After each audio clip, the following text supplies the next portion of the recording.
Hello, and welcome to YourTown television program. I'm your host, Paula Joy MacNab, back with another very, very interesting, and I hope you will find intriguing, thought-provoking, question-creating episode with my guest today, Jon Rasmussen.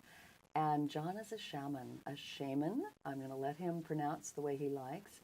I think the very word evokes questions, fears, excitement, and so forth. So we're going to have a few lovely minutes with Jon to have him explain exactly what does that mean and what does he do. Welcome to the program, Jon. Thanks for having me. Yeah. So what is the proper pronunciation of a shaman or shaman, or does it matter? It doesn't matter, but I think that particular word, which is in the Tungus language of Siberia, that's the one we're sort of all using because there's a name for this person in every language. But it's shaman. Shaman. Okay, yeah. good. So I have to just jump right in because that's the kind of gal I am. Did you just wake up one day and go, I'm going to become a shaman? No. I didn't think so. What was Not your so much. journey? How'd you get here? So, the shaman is essentially sort of primarily or primally somebody who's got some gifts, certain sensitivities and abilities, and is interested in helping people. Right. Basically, with whatever they need to have their life be more empowered, better, deal with things better, ask and receive better, create things better. And so it's a very broad envelope, and it kind of forms, it sort of essentially forms, it contains or forms the structure of just about every other healing modality and spiritual tradition and what we know as the religions. And so, I just had these gifts early on. I was this way, I was interested, and I was sensitive, and I always just wanted to help people. That just was everything to me. Right. But I didn't know I could be a shaman because I thought you had to be an indigenous, native of some sort, right. and I'm, European descent and this and that. But it doesn't matter. Every culture around the world has always, if you go back far enough, has always had this as a part of their culture. It just changes and grows with the complexity of society, essentially. But what really happened was I was fascinated by all these things. I had a lot of interesting experiences that when I looked back were shamanic, were sort of, this is what tends to happen to these people. And then it was this one healer that I was seeing, this one teacher that was very helpful. He didn't see himself as a shaman either because this was more than 20 years ago, and really people didn't really talk about this or have any other than anthropologists, right? But he sort of went off into his altered state or whatever he used to talk to his guides when I asked him, what am I really here to do? Because I was working as an engineer actually, and it wasn't exactly my passion. And that's quite a transition or a dichotomy, in a way, if you will. Well, I wanted to be an astronaut, which makes a little more sense. Oh, that's good. That works. Traveling out in, out in space. Yeah, but he came back and he gave me the words that he was getting that was mediator of souls between the worlds. And I thought, I have no idea what that means. What are you talking about? It sounded like a cross between a priest and a lawyer. Group, where were you Early in your 30s. life, Jon? Okay. Early 30s. So leading up to this, did you feel you were different? Did you feel everybody was like this? What give us some, so I can understand, what went on for you? Yeah, I personally felt that everybody was like this. I didn't have any real contact, although I was told by plenty of people, you're different, and different things happened in my life, but I didn't know, honestly. And it wasn't until 3 years after that healer told me those words that my main teacher now also uttered those same words when he described what he said. A shaman is a mediator of souls between the worlds. That was the wake-up moment. That's the wake-up moment. Because I'd asked, I got this, I got that. Even my skeptical mind couldn't dismiss that. Your engineering mind. Yeah, even I had to go pursue that, and I did. Interesting. Well, the reason I ask that, because I think so many of us, and humans and young people growing up, may feel that they're different or they're odd or they're not accepted, and they may hide those gifts. Yes. And that's what I did, because society, our society, didn't recognize them. You know, I always make the comment that those are the kids we just give the Ritalin to and tell them to sit down and shut up and get with the program. Right. You know, we're hypersensitive. We're sometimes even the autistic spectrum. I mean, all these things tend to be signs and symptoms, if you will, of what has been classically known throughout history as the shaman of the village, the one odd person. Well, and this is why I really want to bring this out, because I want to shed some light in this time together that, you know, if you are a person who feels, you know, different or odd, or if you have a child who feels different or odd, go a little deeper maybe. I mean, you know, look at other possibilities is what I'm hearing you say. So I think that's extremely valuable. Yeah. But talk about a little bit of healing in people's energy fields. There's several different sort of approaches to shamanism, and you know, we're talking doctors, lawyers, priests. These are actors, screenwriters. These are all kind of vocations that one with these gifts can do. And so what I do is a sort of combination of a lot of things, but I focus on people's energy field, which is what we know as the soul in the West. It's the aura and chakras in Sanskrit. Again, there's a name for it in every language. It's your essential self. It's really the core of who you are and your consciousness. And that's the part of us that could be holding on to painful experiences, patterns, people know them as blocks, you know, something that could be getting in the way or making things harder for you to, you know, more clearly and deliberately, you know, sort of know what you want, be able to ask and receive, or set the intent, or pray, or, you know, whatever form you use to help your life, your quality of life be better. And so one of the things that I do is facilitate the clearing of those blocks. And it's sort of a mysterious thing. It's kind of like to physicists, it would be the quantum physics, the sort of dark energy, dark matter that nobody knows what it is because they can't measure it, but it works, and so I keep doing it. But that's the premise, that's the idea.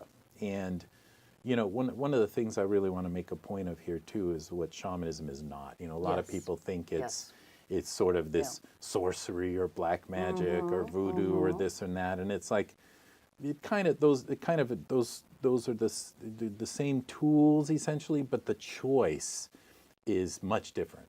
The choice of a true shaman is to help somebody be more free of influences in their power to have the life they want, to not hurt, but to you know, help. Right. And the others will use all of this to more gain for themselves or cause harm or hurt to someone else, maybe for somebody's benefit who's hired them. But that's a whole different thing, and it is not what I consider shamanism. Right. That's different. That's sorcery. It's other things. So, John, how can somebody tell the difference? Who doesn't know this work or doesn't fully understand this work? How can people know the difference? Yeah, no, that's very important. And it's, you know, it's why I think 99% of people who come to me are from word of mouth. Yes. You know. So there's already that built-in trust. There's that knowingness. There's that confidence. Yes. Right. Yes. That makes sense. And you know, again, a good shaman will be very clear to somebody that they will not do the other side. You know, it's like, can you change my partner to love me more? Or can you get rid of... That's not going to work, huh? Well, that's the other thing. You know, like, can you get rid of this and that? And it's like, you know, I'll say, no, that's not appropriate. So people actually ask you those questions? Well, yeah. I mean, you know, people have different ways of dealing with life. But we want to help people deal with life in a way that in spite of what anyone else is doing or not doing out there, that you choose your experience of it. You choose your perception of it so that you feel better. So you're not the victim of anybody. And So you have a phrase, John, that I've heard you say, doing better than our ancestors. Yes. What does that mean? Well, what it is, you know, you've heard of epigenetics, right? This type of thing where even genetically we tend to carry some of the traits and stories of our ancestors. Well, on the deeper level of the soul, that's also true. we tend to be connected, and we can, if we continue to live just up to or sort of less powerfully than our ancestors, or healthy, or whatever, then we'll sort of decline. We'll sort of essentially devolve eventually, some generations into it. So nature seeks greater and greater complexity. Everything tends towards a sort of improvement, if you will, or evolution, or getting better at it. So the idea here is, again, clear that which we may be holding that is limiting, limiting stories, limiting myths, limiting energetic patterns or wounds that have been carried through generations of our ancestors. So the work we do can help free somebody of that, and it actually sort of reverberates back and forth on the lineage. So it sort of helps the ancestors heal as well as children and grandchildren. So going both ways on the time continuum, if you will. Yeah, if somebody sort of takes the opportunity, we call it an act of power, to sort of decide that they're going to change this part of their life, and they're going to see a healer or a shaman of sorts, it has ripples, it reverberates. It's a nice thing to do. Right. So you talk about releasing trauma and reclaiming your story. Yes. So what is our story? Yes. Well, this is what is often referred to as soul retrieval in the shamanic world. That's pretty, and what it is that if we, again, sort of allow ourselves or our experience of life to be controlled by what anyone else does or doesn't do, because painful things happen. It's part of the theater. Pain is a part of it. But if you then sort of not only experience the pain, but say something like, now that's also ruined my life, or I'll never. So that being the story. The story is, this is now limiting me for the rest of my life in some way or form. So the process that we engage in, that's the soul retrieval, or the changing the story, is to be able to literally change the way we perceived the event and the way we hold it in our soul and our subconscious and our minds. It's never too late to do that. And once you do that, then from this point forward, that changes your life experience. It literally heals that, such that then you are able to have a story you prefer. Right. Well, that would be kind of, I think, John, the equivalent, sort of the psychological equivalent of saying, reframing. Yes, exactly. Yeah, reframing. Exactly. Yep. Our lives are our stories. Exactly. And when we can get that, and how powerful that is, the words that I use to describe my life or my situation, that creates my life and my situation. It really does. So what a powerful thing you're talking about, to be able to dive so deeply into that. I mean, that's pretty amazing. Yeah. So fate and destiny. Yes, so fate is fatal. Fate is fatal. Oh dear. Okay, what do we mean here? Well, you get a psychic to tell you this, or your tarot cards tell you that, or you go, this is just the way my life is. This it's always going to be this way. So I'm stuck with it. I'm stuck, and I have no control over it. I can't really change my future. I'm sort of on this track, and that's where it's going. No. To shamans, what we have is destiny instead. And destiny is something that you can help shape. You become the writer, essentially, of your own script. It's no different than prayer, intention, visualization, these things we're used to doing with our mind, and vision boards to take it into the deeper, subconscious level with art, music, poetry, images, and symbols. And so what we're really trying to help people to do is understand that they can take their destiny essentially into their own hands. Again, experientially, you can't control. It's not about controlling anybody or anything. But it really is about, going forward, if I'm having some say over how I'd like to experience my future and my life, and some goals and where I might end up, then now you're talking about destiny.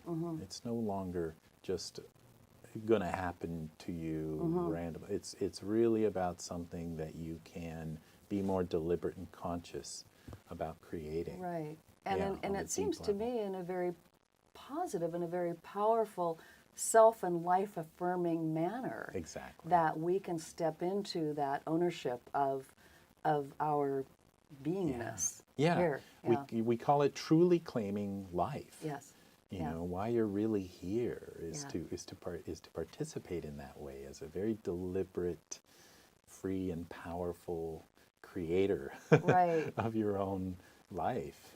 And Right. And if, when we get that, how empowering the word is. Yeah. And you've traveled all over the world, and you did share with us a little bit of film about that, which we're gonna show later. But I wanted to just say, if you could leave our viewing audience with one thought, Jon, or one idea, or one question, what would that be? I would say that, you know, again, don't put anybody above you. That's kind of like the skeptic and everything. Like do it your way. Uh-huh. Use the help that you might get from your spiritual practices, your religion. All of these are good. Your belief systems, your psychology, your philosophy. Yes, utilize all of that. Ask for help and receive it from this world and from the spirit world. Mm-hmm. But always, you know, maintain the idea that, you know, it's okay to live your life and do it your way. Mm-hmm. Mm-hmm. And that's celebrated essentially. Right. So Yeah. that's what I would say. Always keep your mastery and your power In your own hands. Yes, Yeah. yes. Oh, that's a wonderful thought, because I think we forget. We do.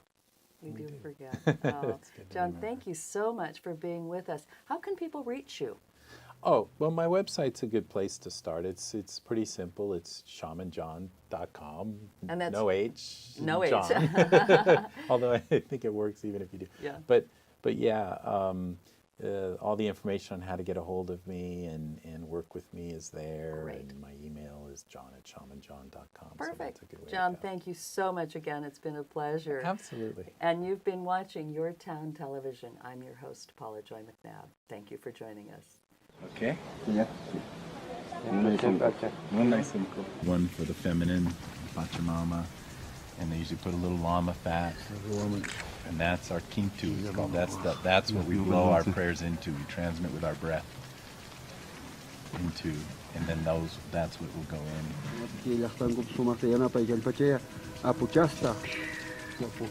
San Antonio, San Bernardo, San Borgoño, San Jacinto.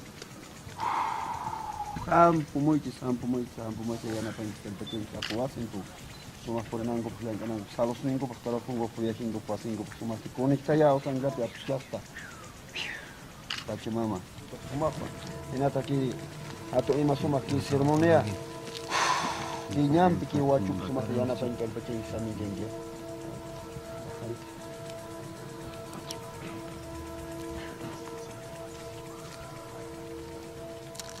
Turk on the filet.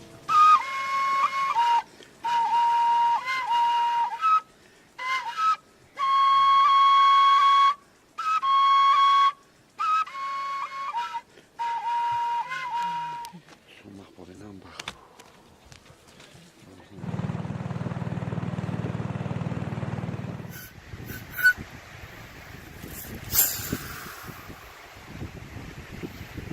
Winds of the south, Pachamama, to the west, Otorongo to the north, all the great lineages of all traditions, ancestors and guardians of this land, winds of the east, Apuchin, great condor, Pachamama, great mother. We come here, mother, for the healing of all your children, of all our relations.